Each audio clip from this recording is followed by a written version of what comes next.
Media rakursdan qaraganda sun'iy intellekt xavfmi yoki nafmi? Imkoniyat.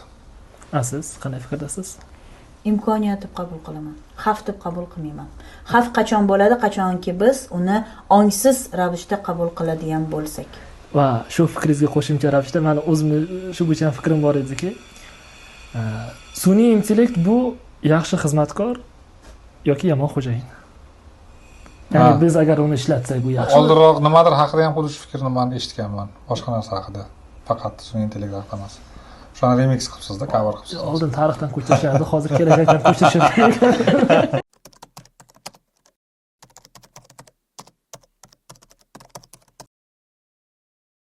Assalomu alaykum.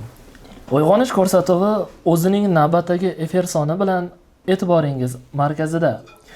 Bugun biz media makonda yaratilayotgan kontentlarning sifati va ta'siri haqida gaplashmoqchimiz. Mana shu niyatda ko'rsatuvimizga bugun mehmonlar taklif qilganmiz. Men ularni tanishtirib o'taman. O'zbekiston Jurnalistika va ommaviy kommunikatsiyalar universitetining ilmiy ishlar va innovatsiyalar bo'yicha prorektori Nozima Murodova va telejurnalist Hamza Jumayev. Assalomu alaykum. Xush kelibsizlar. Va alaykum assalom. Xush vaqt bo'ling. Nozima opa, dastavval sizdan boshlasak-da. Bugun mana kontent haqida gaplashamiz.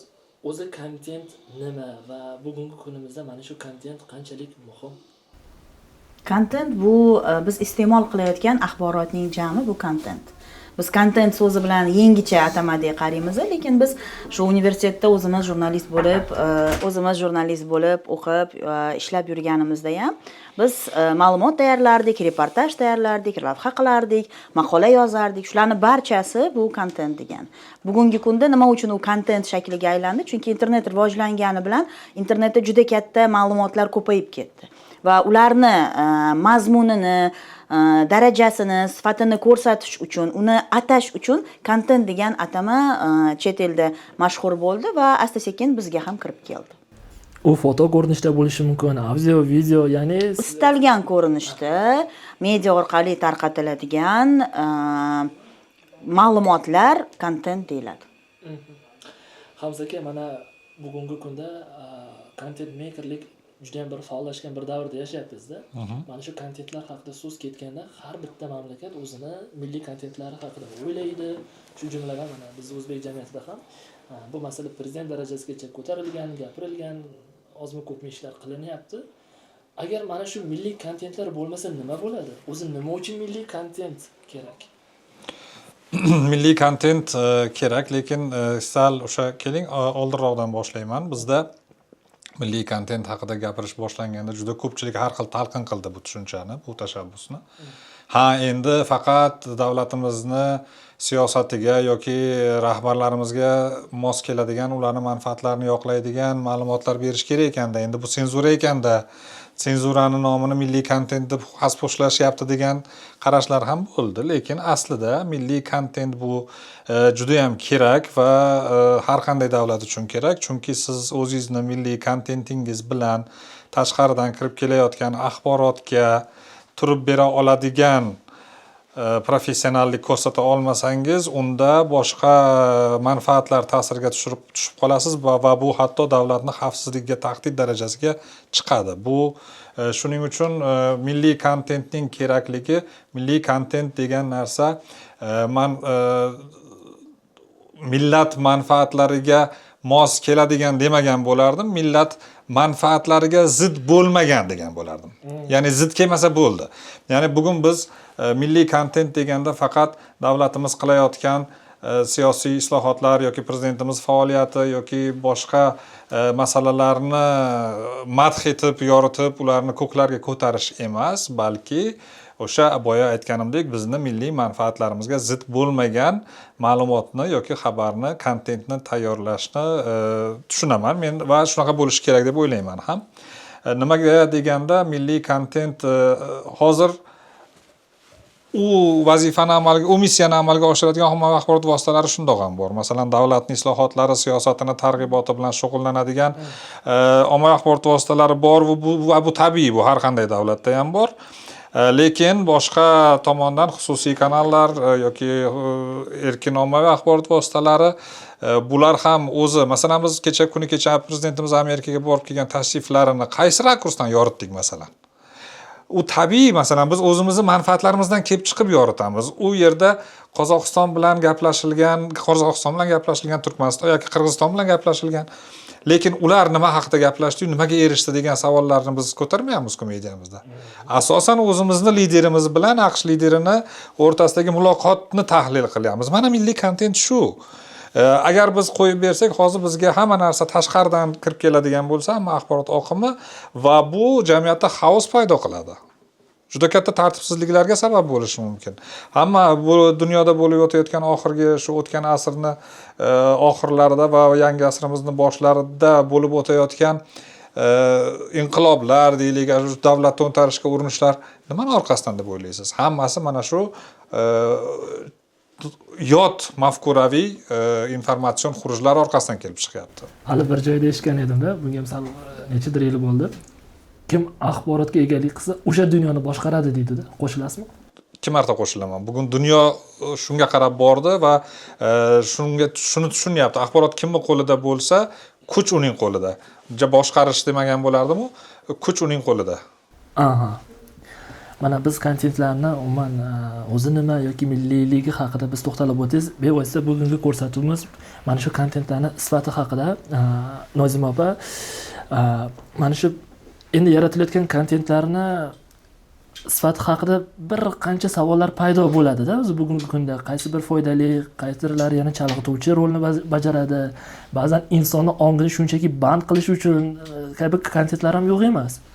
Umuman olganda biz kontentlarni qachon sifatli deb atashimiz mumkin? Uni qanaqadir o'lchovlari yoki qanaqadir baholash mezonlari bormi? Axborot, berilayotgan ma'lumotlar har doim hamisha internet bo'lganda ham, internetdan keyin ham, hozirgi avlod uchun ham har doim asosiy mezonlarga javob beradigan bo'lgan. Bu xolislik, haqqoniylik, xalqchillik, dolzarblik bo'lishi kerak va bu tamoyillar o'zgarmaydi. Xoh u jurnalist bo'lsin, xoh u ma'lumot tarqatuvchi boshqa vositalar bo'lsin. Lekin biza nimagadir bora-bora nima deydi, prosmotrlar ketidan, ko'rishlar soni ko'payish ketidan u yoki bu tamoyilni o'zimiz uchun birlamchi emas deb qabul qila boshladik. Masalan, u mavzu dolzarb bo'lmasa yoki fake tarqatish orqali ko'p ma'lumotlarni, ko'p odamlarni yig'ib olish mumkin. Sifatli axborot haqqoniy axborot bo'lishi kerak. Hozir Hamza milliy kontent haqida gapirganlarida men o'zim mulohaza qilib o'tirdim. Milliy kontent deganda biz o'sha haqiqatda mana ayrimlar o'ylagandek davlat siyosatiga oid ma'lumotlarni berishimiz. Umuman mana ba'zan shunaqa holatlar bo'lgan, voqea sodir bo'lgan, chet el ommaviy axborot vositalari u haqida gapiryapti. Masalan, toshqinmidi yoki qayerdadir sel ko'chdi viloyatda, Toshkent viloyatida. Lekin bizning mahalliy ommaviy axborot vositalari jim. Bu borada aholi qat'iy murojaat qiladi. Qaysi ommaviy axborot vositasi? Shu nuqtai nazardan milliy media makonimizda kerakli o'zimizga tegishli bo'lgan kontent bo'lsin degan bir fikr. Ikkinchidan, milliy kontent deganda biz O'zbekistonga oid, o'zbekchiligimizga oid, millatimizga oid, tariximizga oid bo'lgan ma'lumotlarni berishni nazarda tutdik. Chunki biz baribir birlamchi manbamiz. Bizdan boshqa hech kim kelib, как первый источник nima deydi, birinchi manba bo'lib buni to'g'ri yoritib bera olmaydi. Shu nuqtai nazardan mana tashqariga chiqaman va o'zining nuqtai nazaridan ular yoritadi. Xato qilib qo'yish nimasi borda, boshqacha talqin qilib qo'yish. Mana chet elga chiqing, bitta boshqa davlatdan O'zbekiston deb Google'ga kirgizing, bizdagi O'zbekistonda bor ma'lumotlarni hammasi aks etmaydi u yerda. Faqat ingliz tilida bo'lgan, ingliz yoki ommaviy qaysidir bir mashhurroq platformalarda chop etilgan ma'lumotlar chiqadi va o'sha haqida chet elliklar fikr mulohaza qiladi. Yaqin-yaqingacha aytishadi, O'zbekistonda rivojlangan ekan, mana sizlarda transport bor ekan, metro bor ekan, bizda bir necha yildan beri bu bor. Lekin ularga bu axborot dostupniy emas. Ularda bu axborot yo'q, tushunyapsizmi? Va bu aks holatda ularni aybi emas bilmasligi. Bizniki, chunki biz o'shanga yarasha ma'lumotlarni jamlab kerakli platformalarga, shu insonlarga, shu odamlarga bizaga nima deydi, yetib boradigan darajada tayyorlab, taxlab qo'ymaganimizda. Qo'pol qilib aytganda, taxlab qo'ymaganimizni demoqchiman. Sifat qachon bo'ladi? Sifat qachonki biz birovni sha'niga teg'izmagan holda, birovni obro'sizlantirmagan holda ma'lumotni etika nuqtai nazarlariga rioya qilgan holda tarqatsak.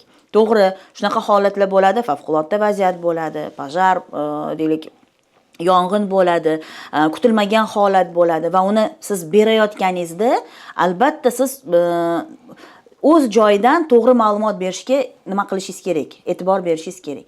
Jurnalistika sohasida o'qitiladigan professionallar shu narsani dars davomida olishadi va ular bilishadi bu narsani. Bu senzura emas, bu sifatga rioya qilish degan kriteriy, mezon hisoblanadi. Mana shu joyda bitta savol berib ketay. Sifat bilan senzurani o'rtasidagi aytaylik oraliq qayerda? Kimdirlar, ya'ni rostdan ham o'zi zo'r narsani aytdingiz-da. Mana shu ba'zan sifatga aytaylik mos kelish uchun ba'zi talablar qo'yiladi. Kimdir senzura ekanda degan bir. Men sizga bitta misol ko'rsataman shu bo'yicha. Covid paytida больницani oldida blogerlarimiz yoki oddiy odamlar, fuqarolar, men shu videolarni ko'rganman, telefonni olib odamlar mana hozir больницani oldida kiraverish yopiq, ko'rib turibsizlar, eshiklari va hokazo, lekin juda ham ko'p kasallar kelyapti deb beryapti. Videoda ketyapti-da. Jurnalistlar yoki deylik boshqa anaqalar bu yerda doktorlar ishlayapti, vrachlar ishlayapti. Tezkor tez yordam mashinalari kelib yotibdi. Bu yigit rakursni qayerdan olyapti? Rakursni больницani yon tomondagi eshigidan olyapti. Chunki uni asosiy eshikka kiritishmagan bo'ladi. Nima deydi, siz xalaq beryapsiz, naroda turing deyishgan bo'ladi deb bu yoqdan olib nima qiladi. Asosiy eshikda jarayon ketayotgan bo'ladi. Kasallarni olib kirish boshida Covid paytida juda ajiotaj voqma bo'ldi. Endi o'ylab ko'ring, mana shu inson, mana shu burchakdan yopilgan eshikni ko'rsatib, eshik nafaqat yopilgan, uni anaqasi bor. Nima deydi? Ba'zi eshiklarda panjaraga o'xshagan narsa bo'ladi-yu, o'shani ko'rsat. Aholiga qanaqa ta'sir ko'rsatadi? Aholi bundan nima deydi? Kasalxonalar yopiq ekan, tanish topish kerak ekan, telefon qil, falon. Ya'ni o'zini sog'lig'ini saqlash uchun, yaqinlarini sog'lig'ini saqlash uchun ular vahimaga tusha boshlaydi. Qanchalik bu to'g'ri? Qanchalik bu haqqoniy kontent? Mana sifat bilan haqqoniylik o'rtasida chegarani ko'rib turibsiz. Juda nozik. Siz o'ylashingiz mumkin. Nimaga bu inson ma'lumot berishga haqli emasmi? Haqli, 100% haqli. Lekin u to'g'ri, haqqoniy ma'lumot berishga majbur. Bu boshqa insonlarga bu ma'lumot tarqatiladi. Ayniqsa o'sha nima deydi, holatlar bo'ladi, shunaqa insonlarning sog'lig'i bilan bog'liq, ba'zi nima deydi, situatsiyalar bo'ladi, favqulodda deyiladi-yu, bu kutilmagan holatlar bo'ladi. Birinchi navbatda xalqning manfaati, o'sha vahma ko'tarmaslik, tinchlantirish, holatni to'g'ri yoritish, ketma-ketlikda yoritish talabi qo'yiladi. Va bu borada shu kabi kontentlar ozgina noo'rin harakatlarni amalga oshirishadi. Yuqorida kontent sifati haqida gapirganingizda, mana O'zbekiston haqida ma'lumot ketganda, agar aytaylik milliy manbalar, ya'ni o'zimizning mahalliy ommaviy axborot vositalari u haqida xabar bermasa, albatta xorijiy ommaviy axborot vositalari uni yoritadi va biznikilar uni iste'mol qiladi. Hamza aka, xuddiki men hozir shunaqa bir xulosaga keldimki, kontent bu insonga aytaylik to'g'ri ma'noda ovqat va uyquchalik zarur. Biz shu bilan yashayapmiz. Shu odamning informatsiyaga ehtiyoji u har narsadan oldin paydo bo'lgan. Ya'ni agar bizning mahalliy matbuot uni yoritmasa, haligi aytaylik kontent iste'molchilar deb ataylik, foydalanuvchilarni o'z ehtiyojini albatta qayerdandir bo'lsa qondiradi. Albatta, masalan siz bugun uyingizga oldida aroq bo'lmasa, siz dargi mahalladan aroq izlaysiz baribir. Suv ichish kerak-ku. Shu uchun xuddi shunaqa narsa bu kontentni endi biz hozir trenddagi so'z sifatida ishlatyapmiz. O'zi bu bor narsa, bu ma'lumot. Bu hatto sizga ko'chadagi hozir biz kirib kelayotganimizda Rahimov School deb yozilgan ko'rsatma ham bizga o'sha u ham kontent. U ham nimadir ma'lumot beryapti sizga. Mana shu chap tomonga yursang, mana shu joyga borasan degan ma'lumotni beryapti-da. Ko'chadagi istalgan bitta belgi, avtomobillar uchun yo'l harakati belgisi ham u ham kontent, u ham ma'lumot beradi sizga nimadir haqida. Shuning uchun umumlashtirgan holda kontent deyishyapti. Endi ma'lumot deganda ko'pchilik nimani tushunadi? Endi spravka deydi rus tilida, ma'lumot markazi, call center degan nimalarni quruq Ha, faktlardan iborat quruq ma'lumot faktlardan qabul. deb Kontent jozibaliroq qabul kontent qilinadi. jozibaliroq va kengroq uni haligisi. Asli ma'lumotniki ham shunaqa o'zi, lekin biz shu ma'lumotni haligi boshqa narigi maqsadda ko'proq ishlatib qo'yganimiz uchun shunaqa bo'lib qolgan.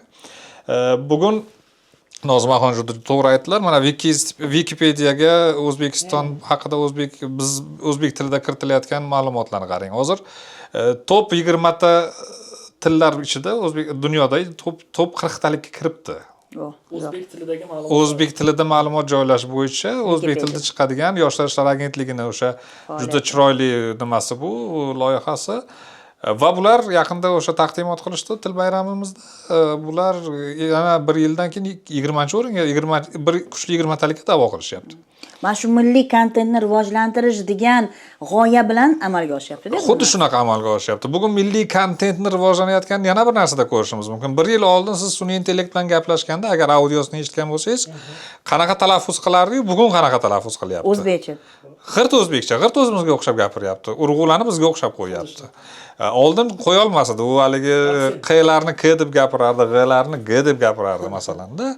U harf ko'rardi, lekin ovoz eshitmagani uchun biz u bilan bugun muloqot qilyapmiz va bizning tilimizda u ham rivojlanyapti.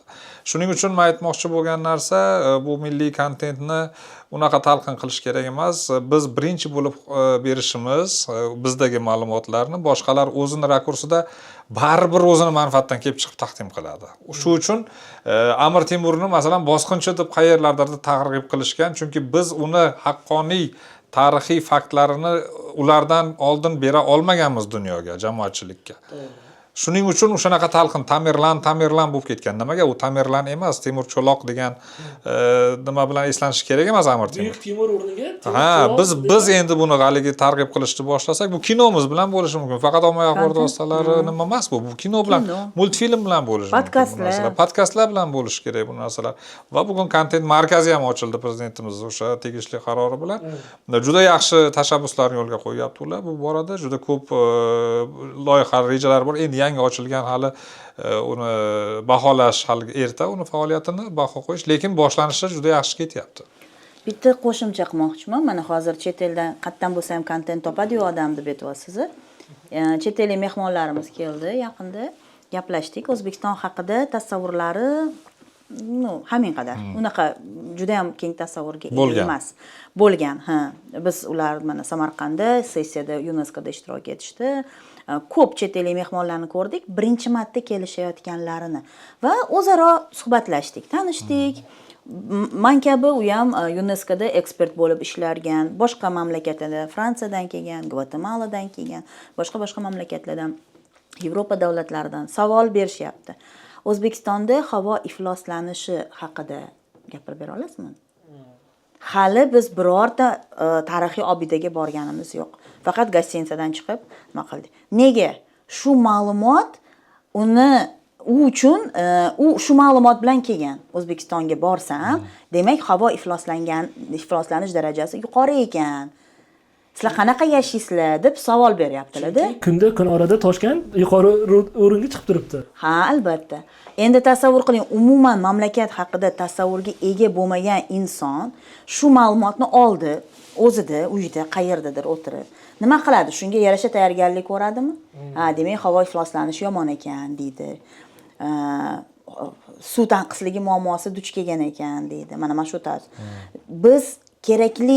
Biz haqimizda to'liq tasavvurni bera oladigan ma'lumotlarni toki yetkazishni o'rganmas ekanmiz, o'sha tilda, o'sha mamlakatlarni manbalarida, o'sha mamlakatlarga bor kerakli bo'lgan darajada biz shunaqa nima deydi, cheklangan tasavvur bilan xorijliklarni qabul qilaveramiz.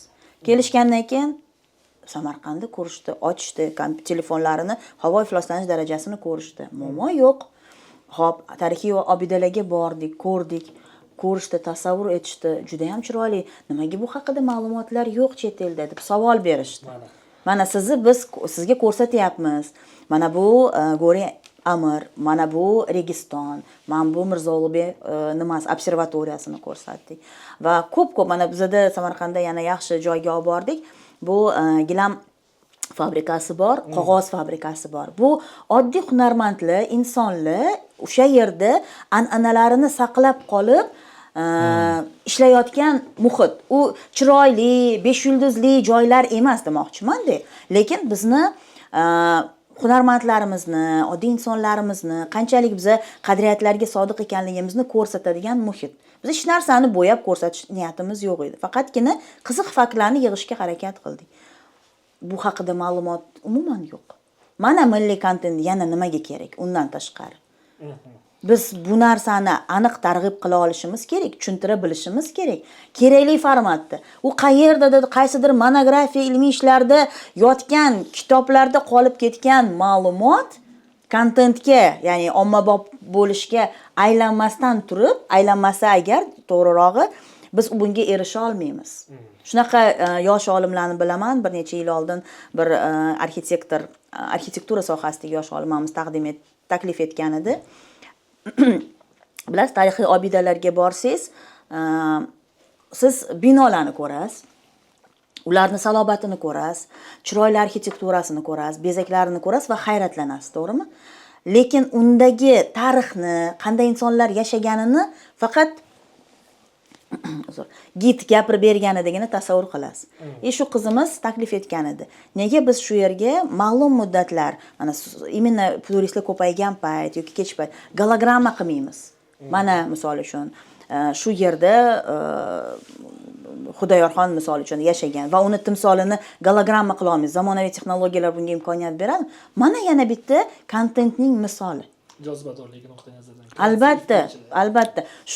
Shu kabi yangilikka xos bo'lgan ma'lumotlarni ko'paytirish haqida gap ketyapti milliy kontent degan. Biroz shu yerda shoshmay turaylikda, agar hozir menda milliy kontentlarning kreativligi bilan bog'liq savollar ham bor, lekin undan oldin men boshqa savol bermoqchimanki, har ikkalangiz menga ochig'i fikringiz qiziq. Bu mana yuqorida siz ham kontentlarning sifati haqida gapirayotganingizda prosmotr degan bir tushunchani qo'lladingiz-da. Afsuski tan olib aytish kerak, endi biz kontent makerlik bilan shug'ullanadigan odamlar bor va kontentlarni iste'mol qiladiganlar bor. Bu kontent iste'molchilar deyarli hammamiz. Lekin foydali kontentlardan ko'ra Hamza aka show yoki Vine mazmundagi kontentlarning o'sha ko'rilish soni juda ham ko'p. Men birgina misol aytaman. Ko'rsatuvga tayyorlanish arafasida mana siz yuqorida kino ham kontentga kiradi dedingiz. Aytaylik, mana tarixiy shaxslarimiz haqida kino olish boshlandi. Oldin shu ham yo'q edi. Misol uchun o'sha mana jadidlardan olsak, Mahmudxo'ja Behbudiy haqida, yana Abdulla Avloniy haqida yoki mana tarixiy shaxslarimizdan aytaylik Beruniy haqida, Termiziy haqida kinolar olindi-da. Lekin bevosita YouTube platformasida ko'rsangiz, ko'rilish darajasi bilan, lekin va shu yo'sinda boshqa aytaylik Vine'larni ko'rsangiz, ularniki million bo'lib yotibdi, bularniki hali 100 mingga ham yetmaydi. Bu nima xalqni aytaylik endi bu yo'q, bilasizmi? Bugun bizda bugun bizni mediamizda qanaqa kontent bo'layotgan bo'lsa, demak shu kontentga talab bor. Talab bo'lmasa, bu narsa bizda bo'lishi kerak emas, mana bu narsa bo'lishi kerak, bunaqa bo'lish foydasi yo'q gaplarni. Bunga talab bormi? Shu narsa chiqyapti bugun. Keyin ochiq savol. Demak, bu Vine hammasi misol uchun ochiqchasiga aytganda, shunaqa bema'ni narsalarga talab borayotgani bu nima? Endi bu bitta narsa. Didsizlik emasmi bu? Yo'q, endi masalan bu narsachi oldin ham bo'lgan, haligi odamlar choyxonada o'tirib bir-biriga mana shunaqa gaplarni gapirib, yo'q, bo'lmasin demaymiz. Gaplashib o'tirgan ham kontentda. Ko'pda ular. Qiyoslaganda ko'pda. 20 yil oldin biz bitirganmiz, 2004-yil, bitirganmiz 2002-yil masalan. O'shanda ham aytishgan. Televideniyada, ommaviy axborot vositalarida nima sensatsiya va skandal va развлекательный kontent, ya'ni ko'ngilochar kontent birinchi o'rinda turadi. Ming ma'rifiy kontentni tayyorlab, uni sifatini zo'r qilib qo'ymang. Shu kontent bu dunyo axborot nimasida, nima deydi, tarixida mavjud bo'lgan holat va bugungi holat ham yangilik emas. Faqat bu ko'chdi-da hozir. Yangi platformaga ko'chdi. Iste'molchi degan so'zingiz menga yoqyapti. Iste'mol qilamiz, ehtiyojimiz bor deyapsiz. bu siz aytayotgan kontentni borku, men haligi iste'molchi sifatida bizni asosiy oladigan rasmiy xabarlar, axborotimiz bu bizni o'sha ertalabki nonushtamiz, tushlikdagi tushligimiz va kechki ovqatimiz bo'ladigan bo'lsa, siz aytayotgan vaynlar o'sha bu o'rtada haligi chaqadigan pistamiz bu. Uni biz qorin to'yish uchun yemaymiz-ku pistani yoki haligi nima bitta konfet yeb qo'ysak, uni masalan qorinimizni to'yg'azmaydi. U bizning maqsadimizni, muddaomizni hosil qilmaydi u. Majoziy ma'noda ichida zararli elementlar ko'pda. Ichida zararli elementlar ko'pligi bu media savodxonlik bilan bog'liq. Odamning media savodxonlik darajasi bilan bog'liq. Nima tanlashi bilan bog'liq. Ha, bu filtr degan narsa bo'lishi kerak o'zini miyasida. Masalan, 2 marta shunaqa kontentni oxirigacha ko'rsangiz, bu internet algoritmi o'zingizga 3-chi marta ham xuddi shuni taklif qilyapti. Siz boshidan normalniy, boshidan bama'ni narsani qidirishni boshlasangiz, u bema'ni narsa qarshingizdan chiqmaydi. Siz nimani qidirayotgan bo'lsangiz, shuni topyapsiz hozir ijtimoiy tarmoqda, umuman media makonda. Lekin men 100% ishonch bilan ayta olaman, mana shu siz aytayotgan vaynlar, bema'ni yoki nimalar menga masalan ayrimlari yoqadi. Bu bizni o'zimizni kamchiliklarimizga yumor orqali e'tiborimizni tortyapti ular bizni. Masalan, oddiy misol, uyda, qishloqda masalan bizni orzu-havaslarimiz, bizni bir primitiv orzularimizga bular bizga o'zimizga oyna tutyapti aslida. Biz o'zimiz ustimizdan kulyapmiz. Bu narsalar Muqimiyda ham bo'lgan, Mahmurda ham bo'lgan, Abdulla Qahhorda ham bo'lgan, faqat ular kitoblarda yozishgan. Bugun uni qo'yib chiqib ko'rsatishyapti shu. Buni lekin bitta narsa bor, buni asosiy bizni o'zimizni millatimiz ko'ryapti. U inglizga qiziq emas, tushunmaydi baribir. U rusga ham qiziq emas. Va meni o'zimni ovutadigan bu joyda bitta xulosa bor. U baribir O'zbekiston va o'zbeklar haqida xulosa qilish uchun boshqa davlat fuqarolariga asosiy manba sifatida ishlamaydi bu narsa. U faqat bizning auditoriyamizga kerak. Mana content makerlik bo'yicha mana davlat rakursdan qaraylik. Yoshlar ishlari agentligining loyihasini aytdingiz. Yoki o'sha prezident farmoni bilan o'sha content bo'yicha markaz faoliyati yo'lga qo'yilganini aytdingiz. Bu contentlarni yaratish bo'yicha mana siz bevosita mana katta bir universitetning prorektorisiz. Xalqni o'zida boyagi talabni boshqacha qilish uchun yoki tanlovini oshirish uchun mana shu media savodxonlik dedilar Hamza aka, xalqni o'zida, odamlarning o'zida, har bir inson o'zi media savodxonligini oshirish uchun nima qilyapti bugun? Media savodxonlik bo'yicha hozir maktablarga darslar, fanlar ham kirgizilgan, ish amalga oshirilyapti, lekin nima deydi, ko'ngilochar kontent sifatida ketadigan hajmda emas. Nega? Chunki bu mamlakatda mana siz tanlovga egasiz. Biz ayta olmaymiz odamlarga buni ko'ringlar, buni ko'rmanglar. Siz senzura deyapsiz hozir. Buni cheklaymizmi, cheklamaymizmi deyapsiz. Yo'q, biz cheklay olmaymiz. Biz odamlarga tanlov berishimiz kerak. Mana marhamat, shuncha kontent bor. Shundan tanlagin, imkoniyating bor sani deyapmiz. Yoshlar, kattalar, ayollar, erkaklar har xil kontentni tanlashyapti. Lekin bir narsani bilishimiz kerak, buni anglab tanlayotganlar bor, anglamasdan tanlayotganlar bor. Biza ozgina bo'lsa ham ma'lumot haqidagi, ma'lumotning zarari va foydasi haqidagi bilimlarini oshirishimiz kerak. Bu juda sust ketyapti bizda. Hozir tan olaman, bu juda sust ketyapti bizda. Nega? Chunki mana hattoki odamlar ijtimoiy tarmoqlarni ishlash algoritmini ham bilmaydi. Siz har ijtimoiy tarmoqqami, internetgami, qayerga bo'lsa ham kirishingiz bilan siz sifrovoy sled deyiladi. Raqamli izni qoldirasiz. Qayerga kirdingiz, qaysi payt kirdingiz, nima kontent ko'rdingiz. Shu axborotni o'zi algoritmga yetadi. Sizga mos bo'lgan ma'lumotlarni kechki payt uje internetga qaytib ijtimoiy tarmoqlarga kirishingizgacha sizga taxlab qo'yishi uchun yetadi. Va sizni u boshqarishni boshlaydi. Biz nima qilamiz? Ertalab biz telefon bilan uyg'onamiz, kechqurun telefon bilan uxlaymiz, to'g'rimi? Va olayotgan ma'lumotimizni yo menga bu kerak, yo menga bu kerak emas deyish bizni aslida qo'limizda. No biz tobemiz. Texnologiyaga tobemiz, chunki u bizga jozibali tasvirlarni ko'rsatyapti. Biz undan oldin ko'rgan ma'lumotlarni ko'rsatyapti. Misol uchun men yangi yaxshi chiqqan tufli haqida ma'lumotni ko'rdim, storiesda. Keyingi ma'lumotimning ikkitasi ham tuflining har xil turlari haqida bo'ladi. Chunki bu algoritm bo'yicha ishlayapti. Odamlar agar shu narsani tushunadigan bo'lsa, biz bir-birimizni bir-birimiz emas, biz vaqtimizni shunga qarab cheklaydigan bo'lsak, bu asta-sekin ongli harakatga boradi. Ongli texnologiya bilan, axborot bilan ongli munosabatga kirisha boshlaymiz. Yaponiyada yaqinda eshitdim. Telefonsiz va internetsiz, aloqasiz bo'lgan uylar paydo bo'libdi. Siz u yerga nima olar ekansiz, yo'llanma olar ekansiz, sotib olar ekansiz. Ular sizdan majburan qo'lingizdan olib qo'yishar ekan. O'zingiz pul sotib olasiz, lekin bermaysiz-da. Olib qo'yishar ekan. O'sha yerda siz bir kun, bir hafta yashab, o'zingizni восстановить qilishingiz mumkin ekan, energiyangizni, nima deydi, holatingizni axborotga chalg'imaslik uchun.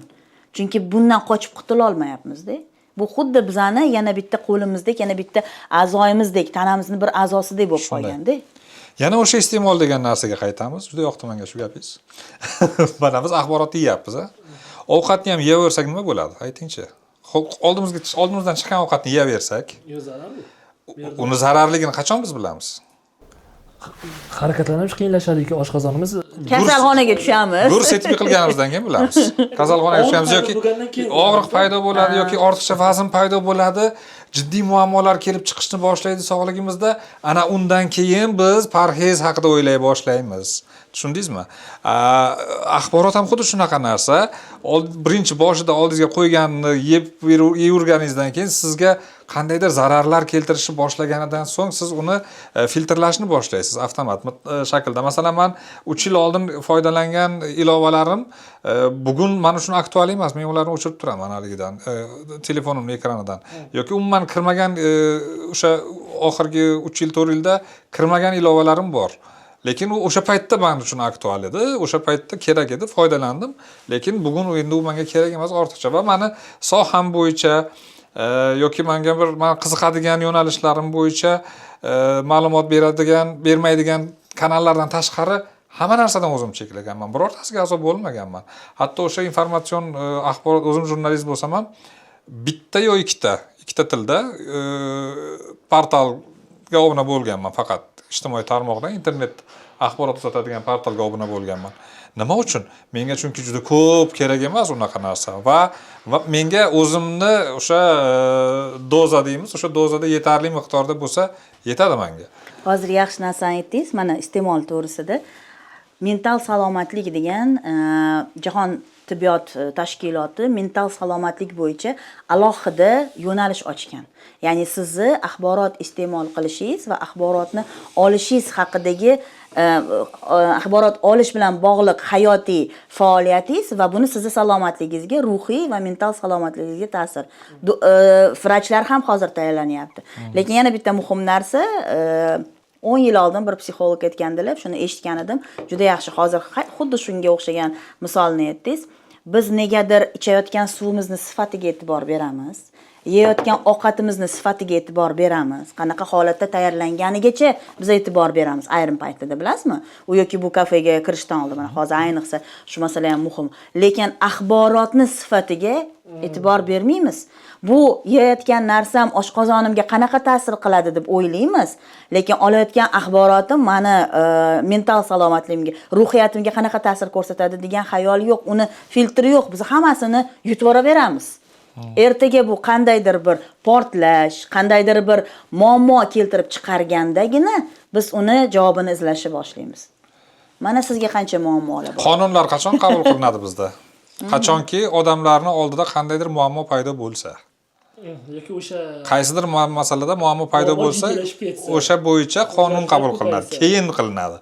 Oldin obdon u narsadan foydalaniladi, u narsa zarar keltirib boshlagandan keyin ehtiyoj seziladi u narsani tartibga solish uchun.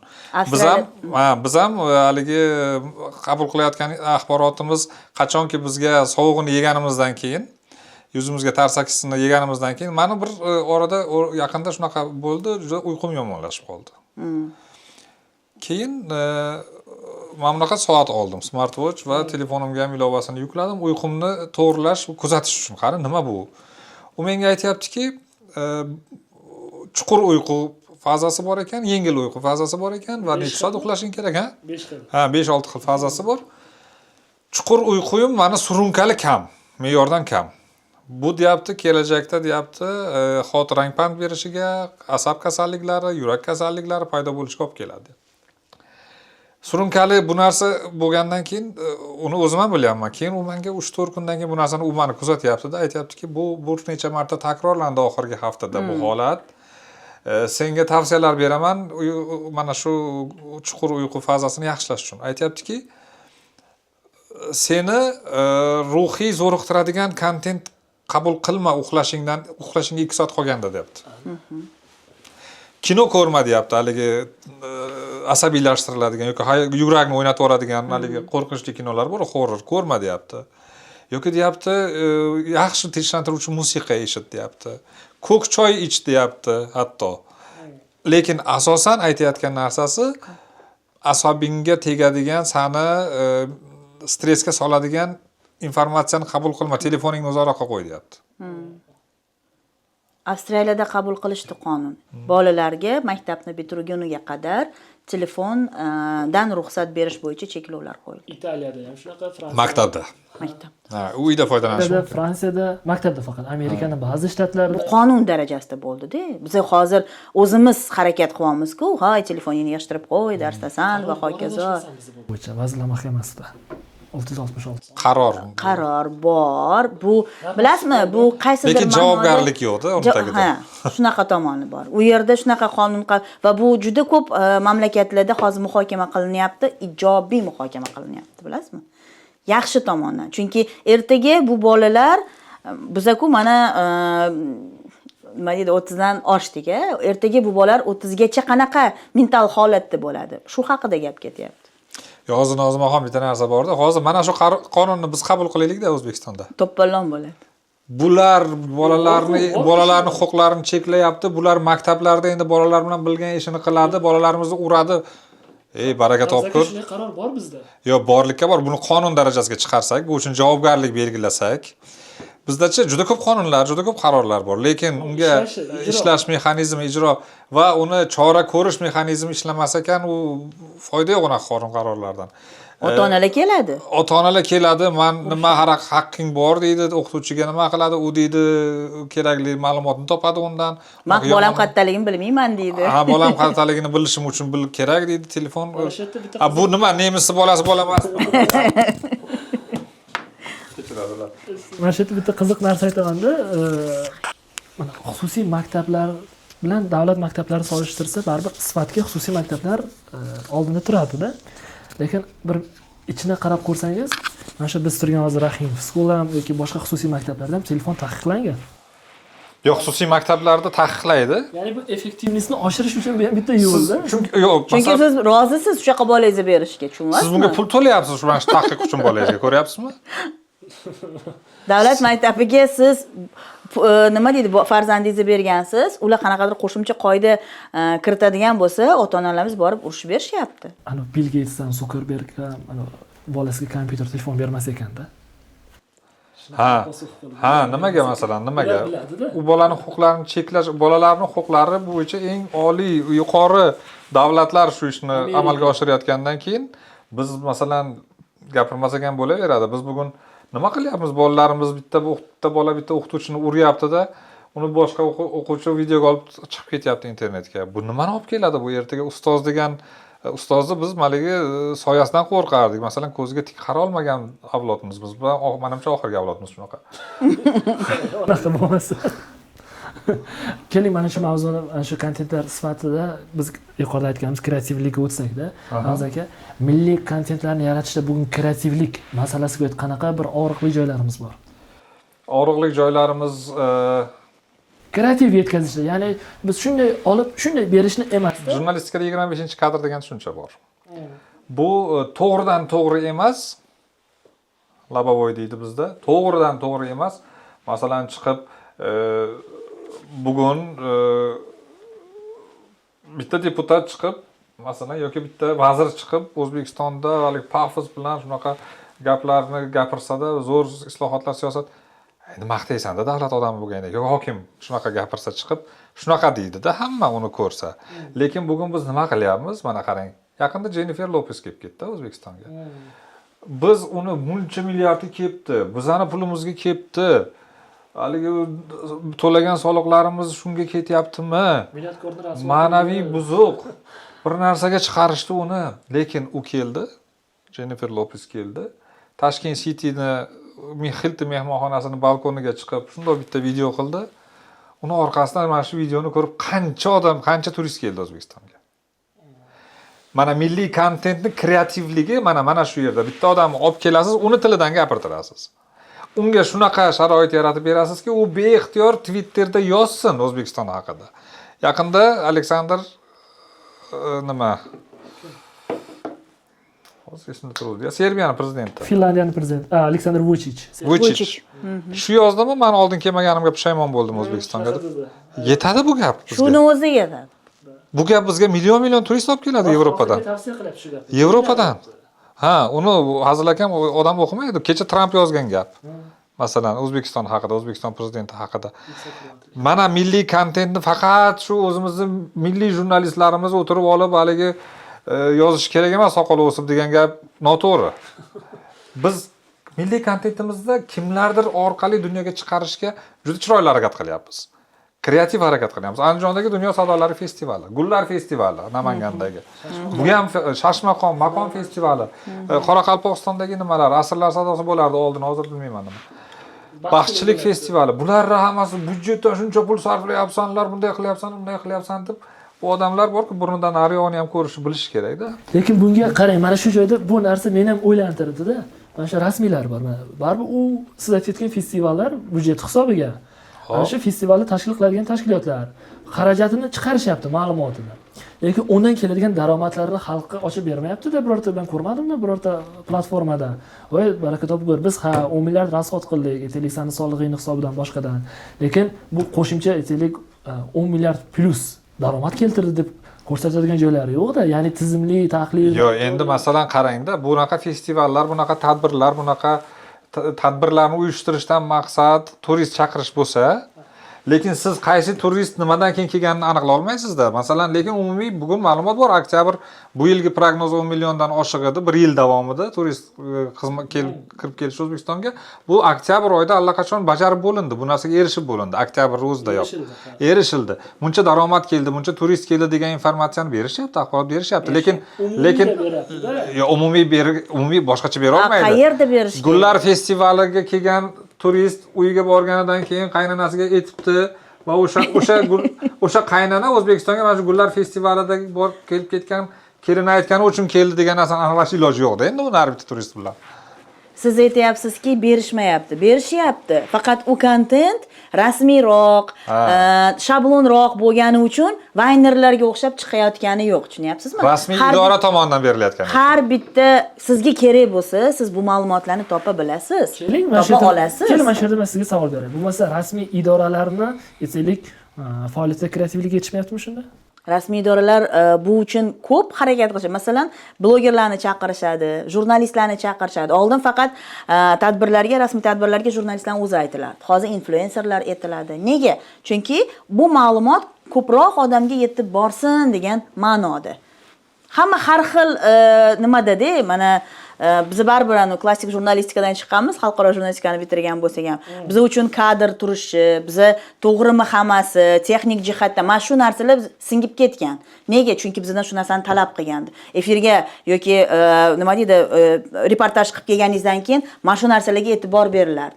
Hozir qanaqa yo'nalishda yurib ketayotgan holatingizda oyog'ingizni olib ketasizmi, qadamlaringizni osmonni olib gapirib ketasizmi, hammasi efirga chiqyapti.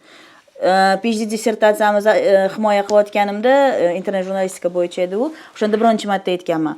Internetda, ijtimoiy tarmoqlarda tarqatilgan filtrsiz oddiy kadrlar televideniyaga kirib keldimi? Bo'ldi. Bu uje jurnalistikadagi shablonlarni sindira boshladi. Hozir shu narsani kuzatib turibmiz. 20 yil oldingi kriteriyalar yoki talablar jurnalistikaga bugun to'g'ri kelmaydi ayrimlari. Televideniya tezkor bo'lishi kerak degan talab bor edi masalan. Hozir iloji yo'q. Imkoniyati ham yo'q. Bugun uning imkoni yo'q. Chunki muqobil raqobatchisi bor-da. Ha. O'sha uchun shu nuqtai nazardan bugun biz endi milliy kontent haqida gaplashyapmiz, kreativligi haqida gaplashyapmiz. Biz bu narsalarga afsuski nisbatan kechroq yetib keldik. Ya'ni bu kontent yaratish, umumiy axborot bilan boshqa axborot xurujlariga qarshi turib bera oladigan bir mutaxassislar armiyasini shakllantirish masalasida yillar kech qoldi bizda, kech qoldik biz. 10 yil. 20 yil ham desak bo'ladi. Umuman bugun o'sha o'zini milliy kontenti masalasida sifatli faoliyat olib borayotgan Yevropa yoki rivojlangan boshqa davlatlar ham xuddi bizdaqa holatdan o'tgan. Hozir biz o'tayotgan holatdan o'tgan va bu narsa borib mana bugun Amerikada men eshitdim yaqinda, shunaqa o'qidim yo eshitdimmi? Tasdiqlanmagan ma'lumot. Odamlar ijtimoiy tarmoqlardan qaytib gazeta, jurnal, televideniyaga o'tayotganmish. Yevropada, AQShda an'anaviy ommaviy axborot vositalari o'zini pozitsiyalarini 100% yo'qotmagan. Odamlar ularni o'qiydi. Bizda u hozir Telegramda gazeta chiqmasa, ma'lumot chiqmasa, uni hech kim o'qimaydi. Lekin u yerda hali radio eshitishadi. Nega? Amerika yo'llar mamlakatda. Men borganimda sezgandim. Bitta joydan ikkinchi joyga borishingiz uchun uzoq muddatli, uzoq masofani bosib o'tishingiz kerak. Radio shuning uchun u yerda ko'p rivojlangan. Radioni eshitib boradi. Yangiliklar bor, musiqa bor, xabarlar bor va anaqa ko'ngilochar kontenti ham bor. O'shaning uchun radio u yerda o'lmagan. Bizda asta-sekin radio pozitsiyalarini yo'qotdi. Hozir mana Avtoradio, boshqa Vodiy Sadosi, Navro'z kabi radiolar kim eshitayotganiga qarab moslashtiryapti efirlarini. Lekin Amerikada bemalol mana professor bilan birga yurdik, radio eshitib boradi. Yevropada gazetaga murojaat qiladi. Internet saytiga olgan ma'lumotini o'zi uchun yetarli deb hisoblamaydi. Gazetaga murojaat qilib, tasdig'ini yoki kengroq ma'lumotni, sharhini o'qiydi, batafsilroq. Ana endi sun'iy intellekt haqida gaplashmoqchimiz. Ya'ni bugun sun'iy intellekt deyarli hamma sohaga kirib bordi va o'sha hamma sohaga tegishli bo'lgan ma'lumotlarni endi u qanchalik sifatli, sifatsiz topib bera olyapti. Hamza aka, sizdan boshlasak, bugun sun'iy intellekt asosida yaratilayotgan kontentlarga qanday qaraysiz?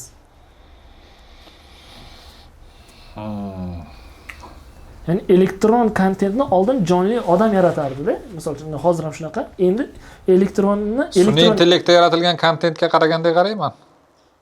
Ya'ni qanchalik Yo'q, bu-chi ancha qulaylashtirib qo'ygan odam. Uni ustidan bitta qarab olish kerak baribir. Mutaxassis ko'rib olish kerak bo'ldi. U sizga assistent, u sizga yordamchi, undan yordam foydalanish kerak. Sizga masalan bitta birov pichoq sovg'a qilsa, mana shu pichoq bilan bitta odam o'ldirsam, zo'r pichoq ekanda so'yib olish kerak deb o'ylamaysiz-ku. Bu pichoq bilan haligi sabzi to'g'rasam bo'lar ekan, bu pichoq bilan ovqat qilsam bo'lar ekan, kartoshka kessam, bu go'sht to'g'rasam bo'ladi deb o'ylaysiz. Niyatingizni to'g'ri qilasiz, yaxshi qilasiz. Shuning uchun sun'iy intellekt ham xuddi shunaqa. Niyatingiz yomon bo'lsa, undan haligi buzg'unchilik yo'lida foydalanasiz. Niyatingiz yaxshi bo'lsa, undan ezgulik yo'lida foydalanasiz va sun'iy intellekt tayyorlab berayotgan kontentlarni to'g'ridan to'g'ri ommaga, iste'molchiga peshtaxtaga chiqarib olishga men qarshiman. Uni mutaxassis baribir bitta ko'rish kerak ustidan. Sizga ham sal boshqacharoq savol bermoqchiman, lekin bu ikkita savol bo'ladi. Birinchisi, mana sun'iy intellektdan ba'zi xavotirlar ham borda, xususan bu ish o'rinlari bo'yicha. Mana shu media sohasida ish o'rinlariga qanchalik da'vo qiladi sun'iy intellekt? Ikkinchisi, aytaylik, mana shu sun'iy intellekt asosida yaratilayotgan kontentlar qanchalik mayli foydasi u, mayli Hamza aka aytib o'tdilar, agar yaxshi bo'lsa-ku yaxshi, lekin qanchalik xavf tug'dirishi mumkin? Sun'iy intellekt olayotgan, berayotgan ma'lumotlar biz sun'iy intellektdan hozir instrument sifatida foydalanamizda. Masalan, reklama sohasi uchun bu juda katta imkoniyatlar beradi. Siz syomka qilmaysiz, plashatka olmaysiz, chiroq qo'ymaysiz, videokamera qo'ymaysiz, lekin tayyor mahsulotni reklamasini sun'iy intellektda 2 soatda o'tirib kompyuteringizda qila olasiz. Va natija nima bo'lishi kerak? Natija bu tovarni tannarxi pastroq bo'lishi kerak va sotuvlar oshishi kerak. Bu ham kontent. Media sohasida albatta da'vo qiladi. Albatta bizda jurnalistlarimizga nisbatan kompetensiyalariga talab o'zgaradi. Albatta jurnalistlarimizni ma'lum darajada ish o'rinlarini yo'qotadi. Lekin ular o'zlarining ustilarida ishlash kerak. Hozir jurnalistikaga ishga olayotganingizda siz nima qilishni bilasiz? Tekst yozishni bilasiz, foto bilan ishlashni bilasiz. Oldingi darajada chiqib kameraman debman. Operator bilan chiqib video syomka qilib kelardingiz, o'tirib tekstingizni yozardingiz, reportajingizni berasiz. Endi men yangiliklar jurnalistikasidan chiqqanim uchun shunaqa nima qilaman. Hozir agar siz jurnalistni olayotganingizda uni sun'iy intellekt instrumentlaridan xabardorligi bo'lmasa, siz uni ishga olmaysiz. Chunki sun'iy intellektdan foydalanib u tezlashadi informatsiyani olish, lekin mas'uliyatini oshirasiz. Qanaqa darajada ishlashga nisbatan talablaringizni qo'yishni boshlaysiz. Hech qaysi bir tahririyatimizda sun'iy intellektdan foydalanish qoidalari yoki tahririyat siyosati degan narsalar yo'q. Lekin hozir shu narsa juda ham kerak. Har bitta tashkilotda, har bitta media tahririyatda sun'iy intellektdan foydalanish qoidalari, etika qoidalari, tartiblari degan nima deydi, reglamentlar bo'lishi kerak. Bu juda ham ahamiyatli. Lekin hozir montajni sun'iy intellekt yordamida qila olmaydigan montajchini olib, siz bir kun davomida montajchiga pul to'laganingizdan ko'ra, boshqa montajchini olasiz, shu kun davomida sizga 5 ta videoni sun'iy intellekt yordamida qilib beradi. Bu moliyaviy jihatdan nima выгодно как? Qulay. Moliyaviy jihatdan qulay, arzonroq tushadi. Hozir shunchaki hozir mediada ishlayotgan mutaxassislarga nisbatan kompetensiyalariga, ishlash tartibiga nisbatan talablar o'zgaryapti. Ha, biz yo'qotamiz. Biz yo'qotib bo'ldik. Mashinistka degan anaqamiz bo'lardi. Kadrlar bo'lardi. Korrektor degan kadrlar bo'lardi. Asta-sekin shu narsalar o'zgarib boryapti-ku. Oxirgi savol, qo'shimchangiz bormi? Qo'shimcham bor. Kuni kecha soat 7:59 da ertalab Kunuzda shunaqa ma'lumot chiqdi. Sun'iy intellekt joriy etishdan hali sezilarli moliyaviy foyda olmabdi 95% kompaniyalar dunyo bo'yicha. Mana sizga ma'lumot. Vizier tahliliy kompaniyasi bor va Massachusetts texnologiya instituti ma'lumotlari jamlangan bu yerda va Orgvu degan tahliliy kompaniya bor. Bular hammasi tadqiqot olib borib shunday xulosaga keldi.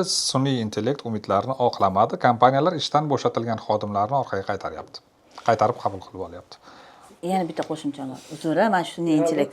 Demak, biz bitta narsani hisobga olishimiz kerak. Biz jurnalist sifatida, tahririyat sifatida, media sifatida ma'lumotni odamlarga taqdim etyapmizmi?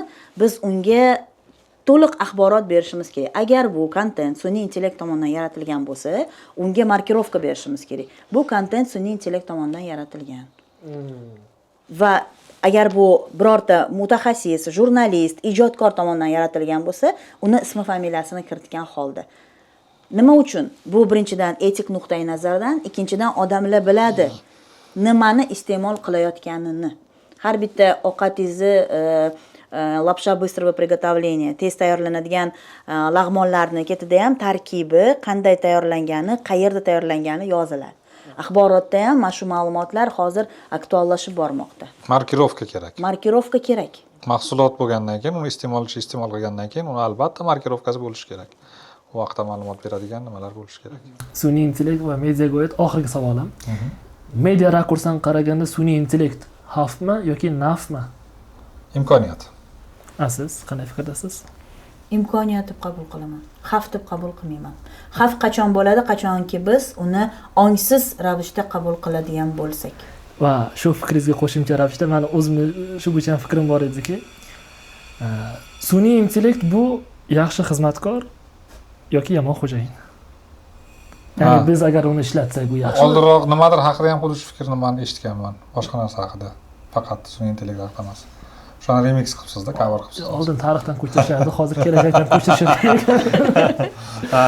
Yo'q, haqiqatan shunday. Endi sun'iy intellekt baribir biz qabul qilamizmi, qilmaymizmi, u hayotimizga kirib keladi. Internetda ham, telefonda ham, ana Henry Ford moshinani ixtiro qilgan ham shunaqa degan ekanda. Xuddi shunaqa bo'lgan. Shu uchun yangiliklar, innovatsiyalar har doim ham 100% aholi odamlar jamoatchilik tomonidan ijobiy qabul qilinmaydi. Bu tabiiy holat. Keyin uni nimasi, ta'siri, yordami sezilgandan keyin bilishadi. Uyg'onish ko'rsatuvini alohida turkunlari bor. O'sha turkunlarga agar ruxsatlaringiz bilan birma-bir o'tsak.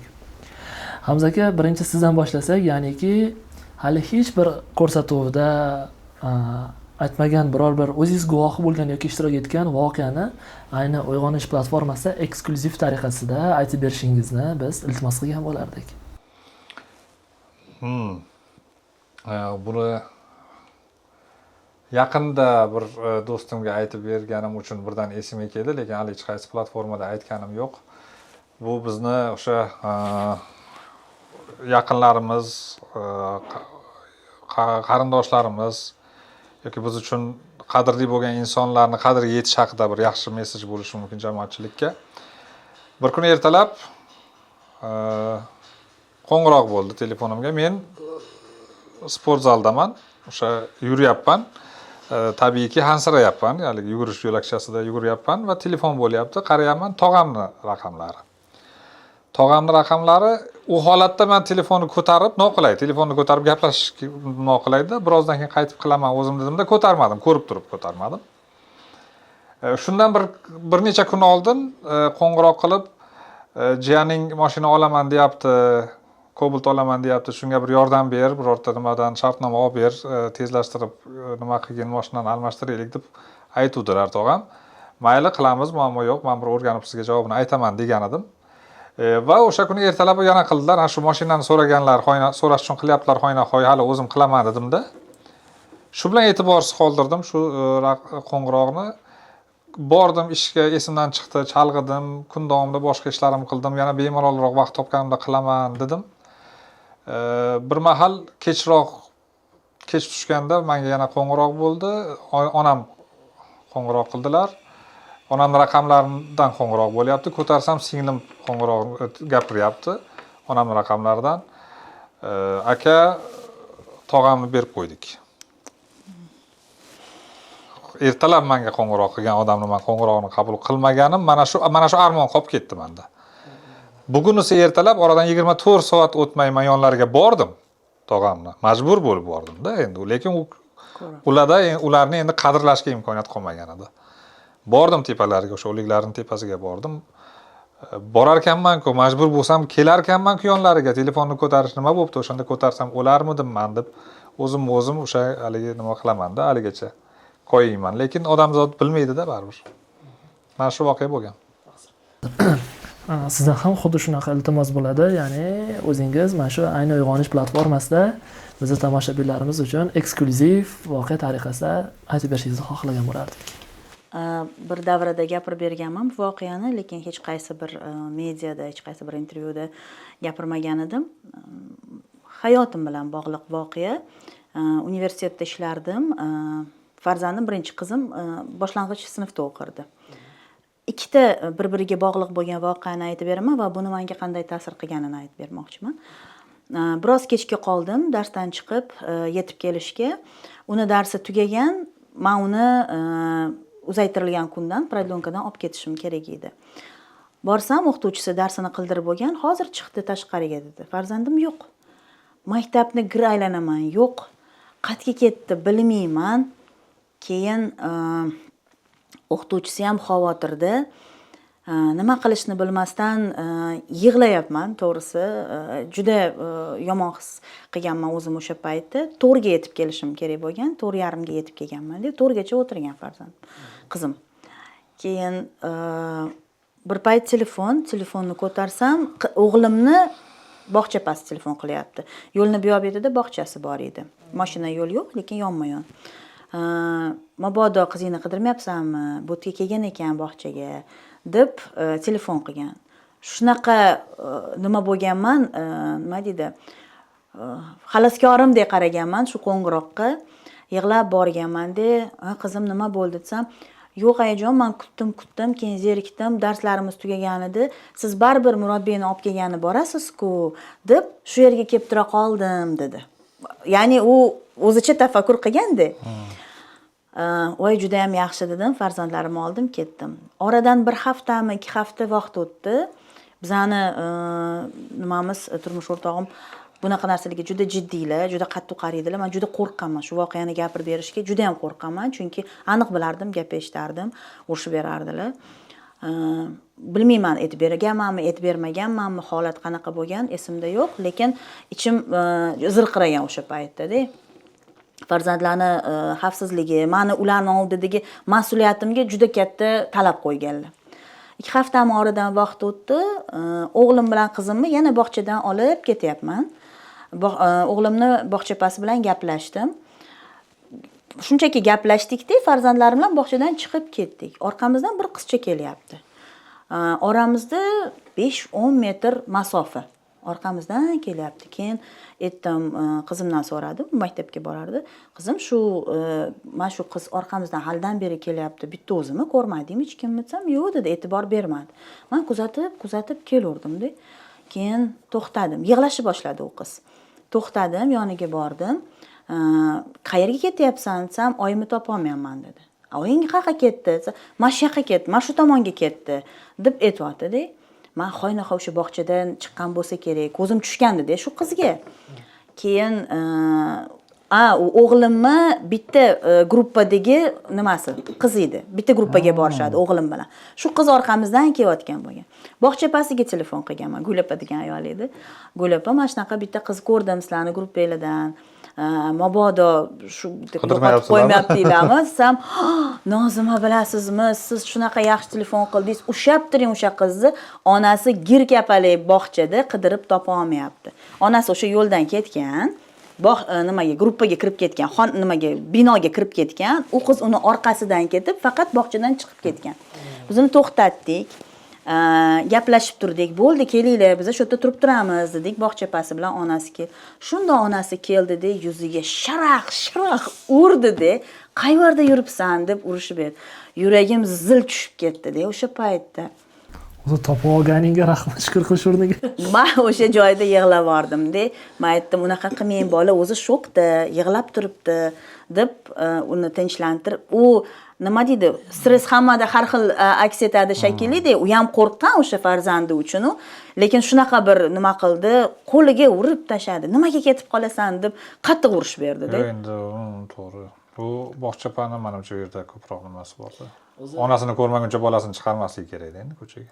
Yo'q, u bog'chadan chiqib ketayotganda anaqa kiyimini olaman deb gruppaga kirganda, endi mana shu bog'chada bo'ladigan jarayonlarda u onasi ketdim deb ketavergan. Shunaqa voqea bo'lgan. Buni unaqa ko'p joylarda gapirmaganman, bir ikki misol sifatida shogirdlarimga gapirib bergan bo'lishi mumkin. O'zim shunchaki xulosa qilaman. Biza har xil voqeaga har xil odam bitta voqeaga har xil odam boshqacha munosabat bildirishi mumkin. Va ko'p narsa bizning hayotimizda bizning munosabatimizga bog'liq. Siz hech narsani jamiyatda o'zgartira olmaysiz, odamlarni o'zgartira olmaysiz, faqat o'sha holatga bo'lgan o'zingizning munosabatingiznigina o'zgartirishingiz mumkin bo'ladi. Shu kichkina voqea. Eksklyuziv turkunimizda eksklyuzivligi shunday bo'ldiki, biringizga telefon armon bo'lgan bo'lsa, biringizga telefon xaloskor bo'lgan ekanda.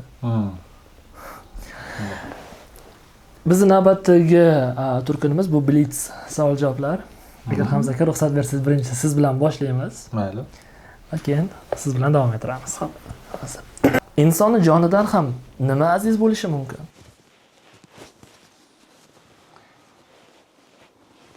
Erkinligi. Bor budingizni hozirni o'zida nimaga sarflashga tayyorsiz? Hech nimaga. Haqiqat sizga muhtojmi yoki siz haqiqatga muhtojmisiz? Men haqiqatga muhtojman.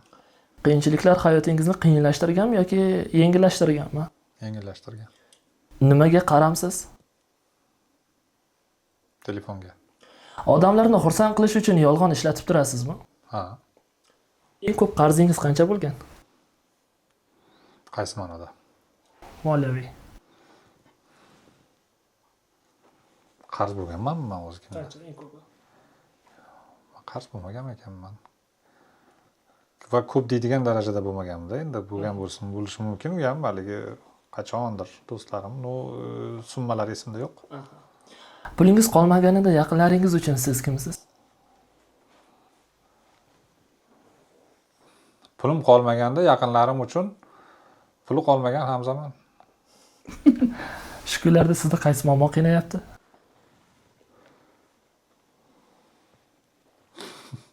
Qaysi muammoni qiynash mumkin shu kunlarda? Farzandlarim kelajagi endi muammo deb bo'lmaydi-yu. Oy, Shirin tashvish. Ha, shunaqa. Sun'iy intellekt qaysi muammolarga yechim bo'lishi mumkin? Sun'iy intellekt muammoga yechim bo'la olmaydi. Muammoni yechish yo'lida yordamchi bo'la oladi. Sun'iy intellekt qanday muammolarni keltirib chiqarishi mumkin? Sun'iy intellekt juda ko'p muammolarni keltirib chiqarishi mumkin. U o'zini o'sha sizni o'rganish xususiyati orqali siz unga tobe bo'lib qolganingizni bilmay qolishingiz mumkin va u sizni boshqarishga o'tib ketishi mumkin va ongli odamni sun'iy ong boshqarishi bu juda katta muammo. Farzandlaringiz tarbiyasida sizni nima bezovta qilyapti? Farzandlarim tarbiyasida meni bezovta qilayotgan narsa tashqi ta'sirlar. Kim bilan bahslashganingizdan afsuslanasiz? Ahmoq bilan. Milliy kontentlar bilan bog'liq 3 ta muammoni sanab bersangiz. Milliy kontent bilan bog'liq 3 ta muammo. Birinchidan milliy kontent nimaligini tushunayotganimiz yo'q hali. O'zi nimaligini. Ikkinchidan milliy kontent borasida kreativlik bor-u, lekin yetarli darajada emas. Ikkinchi muammo. Uchinchisi milliy kontent uchun faqat o'sha jurnalistlardan najot kutish ham noto'g'ri. Hamza Jumayevning nazrida uyg'onish nima? O'lim. Katta rahmat. Yo'q, uyg'onish o'lim bilan barobar demoqchi emasman. olib keladi. Ana Jalil Nurumi ham shunga yaqinroq gap aytganda, hayot uyqudir, o'limla uyg'onir inson, sen shoshil, o'lmasdan avval uyg'on. Men nazarda tutganim shu. Life is sleep, man wakes up. Haqiqiy uyg'onish o'lgandan keyin odam uyg'onadi-da baribir. Yo'q, haligi Hayotda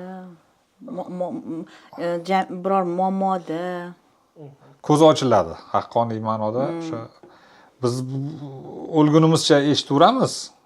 Kommentariyaga rozi bo'lasiz. Eslashingiz osonroqmi yoki unutishingiz osonroqmi? unutishim. Qaysi ishni uddalaganingizdan xursandsiz? Har kuni qandaydir foydali ishni uddalasam, shundan xursandman. Oxirgi marta nima uchun yig'ladingiz? Voy. Oylik kechganda. Oxirgi marta yig'laganim qachon edi? Eslay olmayapman. Keyingisi o'tamiz. Hayot yaxshi bo'lib ketibdi-da. Yo'q, yig'laganman. Mana unutishingiz osonmi, eslashingiz deyaptilar. Unutishim osonroq-da. Eslashim qiyin. Men shu javobni bering bo'ldi. Boya unutishim osonroq dedim sizga-da. Qachon yig'laganimni yaxshilik ma'nosida ko'z yoshim chiqqan. Yaqinda ikkita jiyanli desam ham bo'ladi. Ishxonamizda bir yaxshi bir yaqin singlim farzandli bo'ldi. Biroz qiyinroq kechdi va o'zimiz singlim farzandli bo'ldi. Shunda ko'z yosh qildim. Xursandchilik ko'z yoshini qildim. Sizni topish osonmi, yo'qotish osonmi?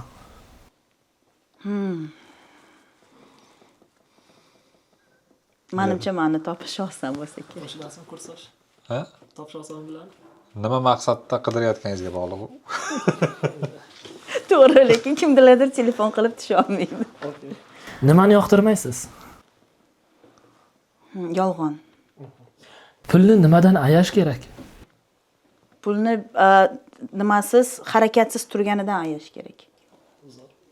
Pulni nimadan ayamaslik kerak? Ishlatishdan, sarflashdan, uni harakatga keltirishdan ayamaslik kerak. Shaxsiy rivojlanishingiz uchun eng ko'p kim pul sarflagan? O'zim. Uyqu bilan ijod bir vaqtda kelsa qaysi birini tanlaysiz? Ijod. Ta'limda kuchlimisiz, tarbiyada kuchlimisiz? Qiziq. Ayol kishisiz, farzandlaringiz, Talabalaringiz. Manipulyator. Yukni yomon qarab, yana bitta bir qop qo'yib yubordim. Ishxonangiz. Hamkasblaringiz, kursdoshlaringiz. ochiq rostini aytsam ta'limda kuchli.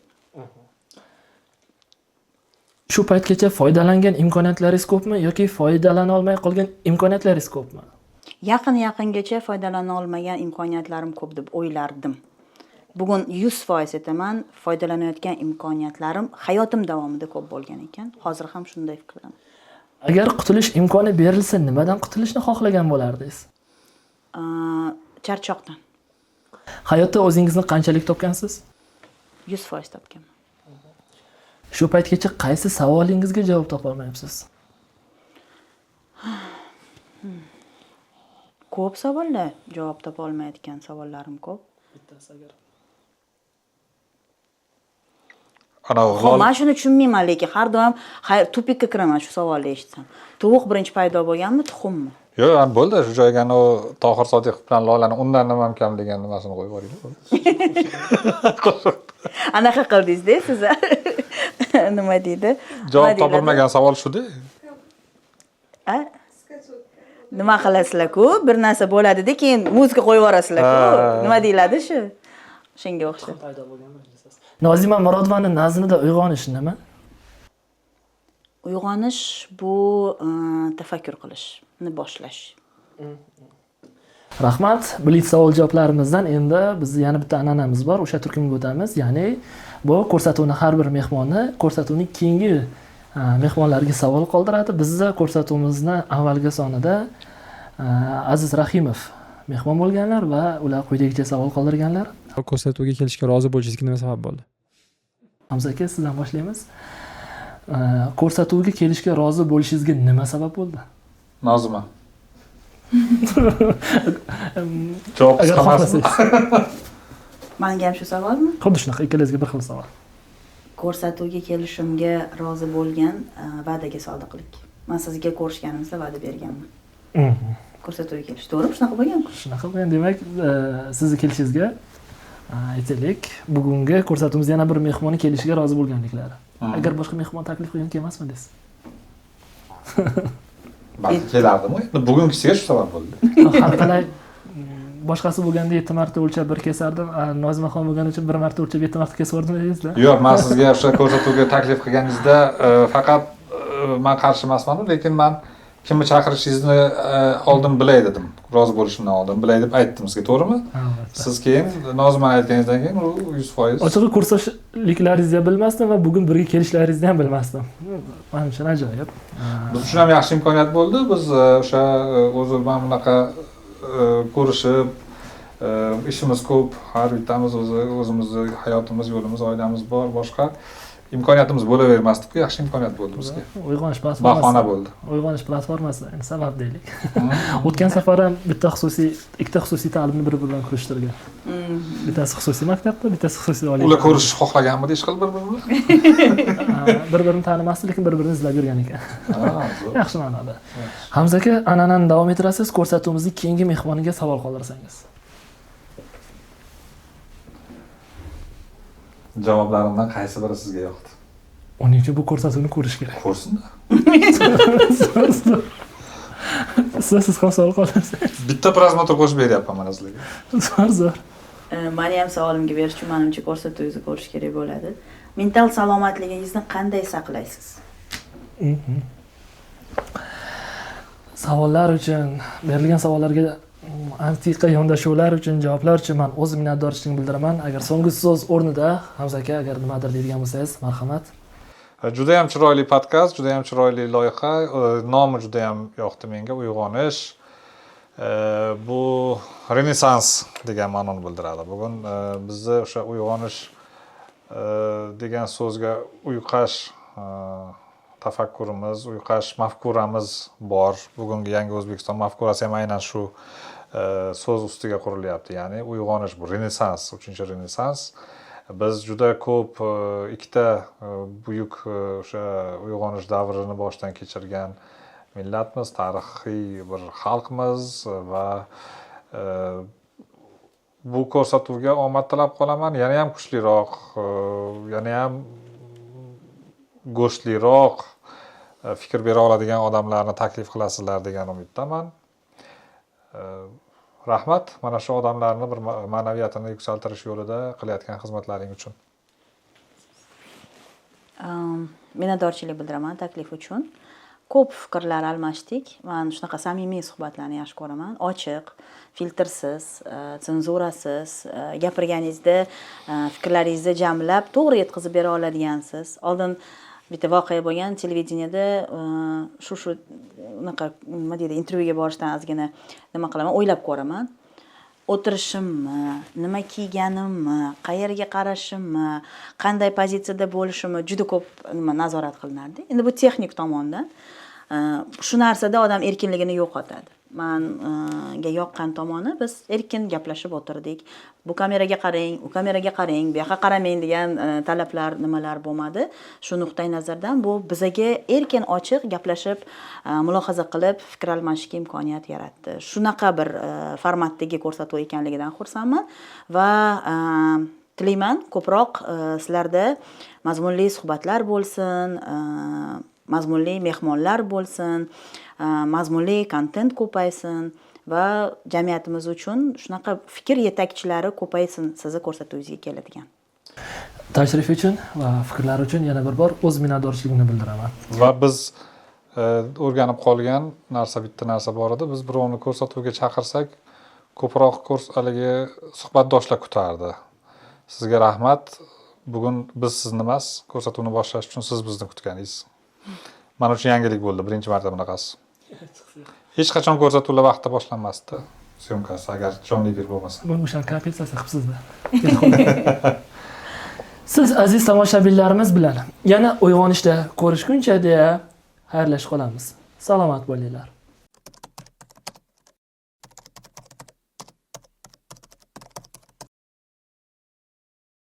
Uyg'onish degan so'z menga juda ham yoqdi. Ko'rsatuvni, loyihani nomi, buning juda katta ma'no bor va uyg'onish siz uchun nima degan savol yoqdi aynan.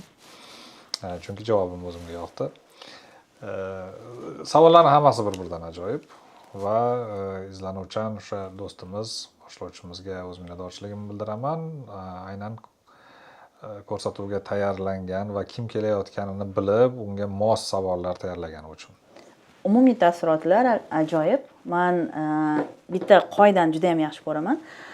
Rus tilida aytadigan bo'lsak, совмещать полезное с приятным. Ya'ni yoqimli va foydali uchrashuv, suhbat bo'lgani menga juda ham yoqdi.